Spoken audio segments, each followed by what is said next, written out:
որ մի բան շատ սիրում ես, ամբողջ տիեզերքն է նպաստում, թե քո շնչառությունը տեղը բերի, թե քո ասելիքը տեղ հասցնի, անհնարինը դառնում է հնարավոր։ Ու երբ որ չես ուզում, ինքդ քեզ խանգարում ես մի այլ ձևի։ Հետևաբար անհնարին շատ ցանկացողի համար ես վստահ կարող եմ ասել չկա։ Գժություն։ Ես ուզում եմ խոսել ներկայացման sense գաղափարի մասին, ինքը ինչի մասին է, ինքը շատ արդիական թեմա է։ Դու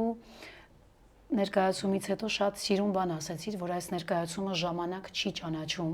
Չունի անցյալ կամ ապագա, այս պահին է։ Առհասարակ հանճարները ժամանակից դուրս են, հետևաբար իրանք ոչ ներկա, ոչ ապագա, ոչ անցյալ ունեն։ Ես կասեի ավելի շատ քո նշած ներկան ունեն, հավերժ ներկան, ու այս ներկայացումը հենց այդ ներկա արդիական ներկան է, որ ցանկացած կարծում եմ դարաշրջանում կարելի է այս ներկայացումը նայել, որովհետև ինքը Էլվինայի բիոգրաֆիան է, իր կյանքն է, բայց ցանկացած մարդ այս ներկայացման մեջ հայելու պես իրան է տեսնում։ Լիքը դրվագներ կա, որ ամեն մարդ հաստատ ինչ որ մի հատ փոքրիկ դրվագով մերժված լինելու, էական չի արվեստի բնագավառում ես թե ոչ, վստահ եմ ամեն մարդ իր հոգեվիճակը ինքը կապրի ինչ որ մի հատ փոքրիկ հատվածում ներկայացման ու երգերի մասին էլ չեմ ասում, որ արդեն իր ասելիքը ասում է տարբեր։ Գիտես, շատ ահավոր շատ էին հուզիչ պահերը եւ մարդկային առումով եւ արվեստային, բայց Ուրեք տղաներ երգը Ռոբերտ Ամիրխանյանի այդ հանճարեղ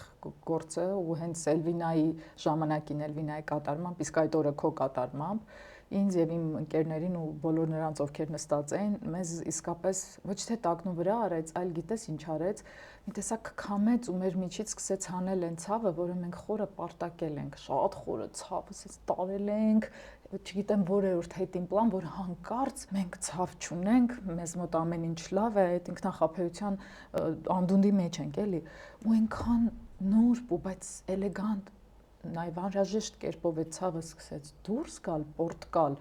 ու երբ դու նայում ես ու լսում ես երգ, որը գրվել է առնվազն 4 կամ 3 տասնամյակ առաջ, բայց այսօր առավել քան արդի է, եւ քեզ քո ԴՆԹ-ով աշխատող, քեզ բուժող, քեզ հուզող, քեզ արթնացնող, հիշեցնող, որ դու մարդ ես, որը այո, գրողը տանի ունի ցավ,